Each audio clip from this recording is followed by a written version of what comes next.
हिंदू धर्म में महालक्ष्मी व्रत बहुत ही महत्वपूर्ण स्थान रखता है। ये व्रत 16 दिनों तक चलता है। राधा अष्टमी से लेकर श्राद्ध की अष्टमी तक ये व्रत रखा जाता है। इसमें ऐरावत हाथी की पूजा की जाती है। महिलाएं इस दिन महालक्ष्मी का व्रत रखकर मिट्टी के हाथी यानी कि ऐरावत हाथी की विधि विधान से पूजा करके कथा सुनती हैं। इस व्रत को महालक्ष्मी व्रत, हाथी व्रत या हथिया व्रत भी कहा जाता है। इस व्रत में ऐरावत हाथी के साथ साथ माँ लक्ष्मी का भी पूजन किया जाता है। इस व्रत को करने से सुख, समृद्धि और धन की प्राप्ति होती है। महालक्ष्मी का ये व्रत दिवाली से भी अधिक महत्वपूर्ण होता है। इसमें माता लक्ष्मी की पूजा की जाती है और इस दिन सोना जरूर खरीदा जाता है। ऐसा माना जाता है कि इस दिन जो भी कुछ खरीदा जाता है वो अधिक गुना बढ़ता रहता है, यानी कि आपके घर में सालों साल धन की वृद्धि होती रहती है। तो चलिए सुनते हैं महालक्ष्मी व्रत की ये कथा। एक समय महर्षि श्री व्यास जी हस्तिनापुर पधारे। महाराज धृतराष्ट्र उनका आदर सत्कार करके उनको राजमहल में ले गए। तब गांधारी व माता कुंती ने हाथ जोड़कर कहा कि हे मुनिश्रेष्ठ, आप त्रिकालदर्शी हैं, इसलिए आप हमको कोई ऐसा सरल व्रत या पूजन बताइए जिससे हमारी राजलक्ष्मी, सुख, पुत्र, पौत्र व परिवार सदा ही सुखी रहें। तब व्यास जी ने कहा कि मैं एक ऐसे व्रत का वर्णन आपके सामने करता हूँ जिससे घर में लक्ष्मी जी का निवास होकर सुख वैभव की वृद्धि होती है। और महालक्ष्मी का ये व्रत जो है वो प्रतिवर्ष अश्विन मास की अष्टमी को किया जाता है। हे महामुनि, इस व्रत की विधि भी हमें सविस्तार बताने की कृपा करें। तब व्यास जी कहते हैं कि हे देवी, ये व्रत भादव शुक्ल अष्टमी से आरंभ करें। इस दिन सुबह मन में व्रत का संकल्प कर किसी पवित्र जलाशय या फिर नदी, तालाब, कूप जल से स्नान करके स्वच्छ वस्त्र धारण करें। फिर ताजा दूब से महालक्ष्मी जी को जल छिड़ककर उनको स्नान कराएं। फिर 16 धागों की प्रतिदिन एक एक गांठ लगाएं। इस तरीके से 16 दिन तक आप 16 गांठ तैयार करके अश्विन कृष्ण अष्टमी को व्रत करें।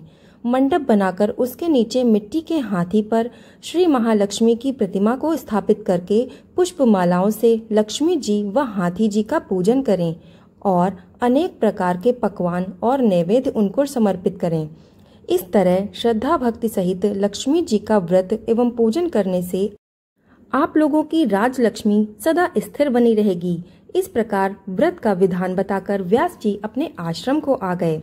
इधर समय अनुसार भाद्रपद शुक्ल अष्टमी से राजघराने व नगर की समस्त नारियों ने महालक्ष्मी व्रत का आरंभ कर दिया। बहुत सी स्त्रियां गांधारी के साथ इस व्रत में साथ देने लगीं तथा कुछ स्त्रियां माता कुंती के साथ व्रत आरंभ करने लगीं। इस तरह गांधारी व कुंती में कुछ द्वेष भाव चलने लगा। ऐसा होते होते जब व्रत का 16वां दिन अश्विन कृष्ण अष्टमी आया तो उस दिन प्रातः काल से ही नगर की स्त्रियों ने उत्सव मनाना शुरू कर दिया और सभी नर नारियां राजमहल में गांधारी के यहाँ आकर तरह तरह के महालक्ष्मी के मंडप और मिट्टी के हाथी बनाने लगे। गांधारी ने नगर की सभी प्रतिष्ठित स्त्रियों को बुलाने के लिए सेवक भेजा, परंतु माता कुंती को नहीं बुलाया गया। पूरे राजमहल में संगीत की ध्वनि गूंजने लगी थी। सारे हस्तिनापुर में खुशी मनाई जा रही थी। इधर माता कुंती ने अपना अपमान समझकर बड़ा रंज मनाया और व्रत की तैयारी भी नहीं की। इतने में महाराज युधिष्ठिर, अर्जुन, भीम, नकुल, सहदेव पांचों पांडव उपस्थित हुए। अपनी माता को रंज में उन्होंने उदास देखा तो अर्जुन बोले कि हे माता, आप इतनी दुखी क्यों हो? तब माता कुंती ने कहा कि हे पुत्र, ये अति अपमान है। इससे बढ़कर और क्या दुख हो सकता है?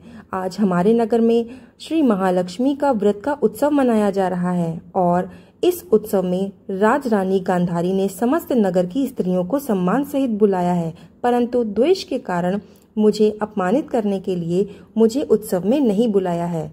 तो अर्जुन कहते हैं कि माता, क्या ये पूजा सिर्फ दुर्योधन के महल में ही हो सकती है या आप उसे अपने घर में ही कर सकती हैं? परंतु वो साज सामान इतनी जल्दी तैयार नहीं हो सकता, क्योंकि गांधारी के 100 पुत्रों ने मिट्टी का एक विशाल हाथी तैयार करके पूजन के लिए उसको सजाया। ये सब तुमसे नहीं बन सकेगा। उत्सव की तैयारी आज सुबह से ही हो रही है। तो अर्जुन बोले कि हे माता, आप पूजन की तैयारी करके सारे नगरवासियों को बुलवा लीजिए। मैं आपको पूजन के लिए इंद्रलोक से इंद्र के ऐरावत हाथी को बुलाकर आपको पूजन के लिए उसे उपस्थित कर देता हूँ। आप अपनी तैयारी करें। इधर माता कुंती ने भी सारे नगर में पूजा का ढिंढोरा पिटवा दिया और पूजा की विशाल तैयारी होने लगी। तब अर्जुन ने इंद्रदेव को ऐरावत हाथी भेजने के लिए कहा। उन्होंने ऐरावत हाथी भेजने के लिए इंद्र को एक पत्र लिखा और एक दिव्य बाण में बांधकर उसे धनुष पर रखकर देवलोक की सभा में भेज दिया। इंद्र ने बाण से पत्र खोलकर पढ़ा तो सारथी को तुरंत आवाज दी कि ऐरावत हाथी को पूर्ण रूप से सजा धजाकर तुरंत बाण के साथ हस्तिनापुर में उतार दो। तब महावत ने तरह तरह के साज सामान से ऐरावत को सजाया और बाण मार्ग से हस्तिनापुर को चला। इधर सारे नगर में शोर मच गया कि कुंती के घर इंद्र का ऐरावत हाथी स्वर्ग से पृथ्वी पर उतारकर पूजा जाएगा। इस समाचार को सुनकर नगर के सभी नर नारी, बालक, वृद्धों की भीड़ एकत्रित होने लगी। गांधारी के महल में भी हलचल मच गई। नगर की स्त्रियां पूजा की थाली लेकर माता कुंती के भवन की ओर दौड़ने लगीं।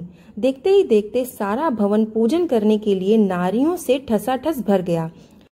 माता कुंती ने ऐरावत हाथी को खड़ा करने हेतु अनेक रंगों के चौक पुरवाकर नवीन रेशमी वस्त्र बिछवा दिया। हस्तिनापुरवासी स्वागत की तैयारी में फूलमाला, अबीर, केसर हाथों में लिए पंक्तिबद्ध खड़े थे। इधर इंद्र की आज्ञा पाकर ऐरावत हाथी स्वर्ग पर उतरने लगा।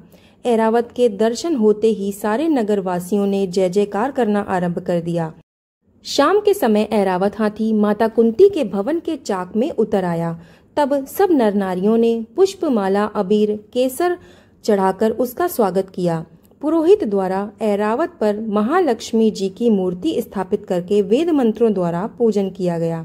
नगरवासियों ने भी महालक्ष्मी का पूजन का स्वागत करके ऐरावत की भी पूजा की और अनेक प्रकार के पकवान लाकर ऐरावत को खिलाए। ऊपर से यमुना का जल पिलाया गया। फिर तरह तरह के पुष्पों की ऐरावत पर वर्षा की गई। पुरोहित जी द्वारा सरस्वती वाचन करके नदियों द्वारा 16वीं गांठ लगाकर लक्ष्मी जी के सामने अर्पण किया गया। ब्राह्मणों के लिए पकवान, मेवा, मिठाई आदि की भोजन की व्यवस्था कराई गई। फिर वस्त्र, द्रव्य, सुवर्ण, अन्न, आभूषण देकर नारियों ने महालक्ष्मी पर पुष्पांजलि अर्पित की। तत्पश्चात पुरोहित द्वारा महालक्ष्मी जी का विसर्जन किया गया। अंत में नारियों ने ऐरावत को विदा करके इंद्रलोक को भेज दिया। महाराज सूत जी ने कहा कि हे ऋषियों, इस प्रकार जो स्त्री महालक्ष्मी जी का व्रत करती है उसका घर लक्ष्मी जी की कृपा से सदा धन, धान्य और मांगलिक वस्तुओं से परिपूर्ण रहता है। बोलो माँ लक्ष्मी की जय। यहाँ पे कथा समाप्त होती है। आपको ये कथा कैसी लगी हमें कमेंट में ज़रूर बताइएगा और हमें ये भी बताइएगा कि आप हमारा ये वीडियो कहाँ से देख रहे हैं और कमेंट में जय माता की लिखना ना भूलिएगा। चैनल पर नए हैं तो सब्सक्राइब करके बेल आइकन ज़रूर से प्रेस कर दीजिएगा और वीडियो पसंद आया हो तो लाइक और शेयर ज़रूर कर दीजिएगा। वीडियो को लास्ट तक देखने के लिए आपका धन्यवाद।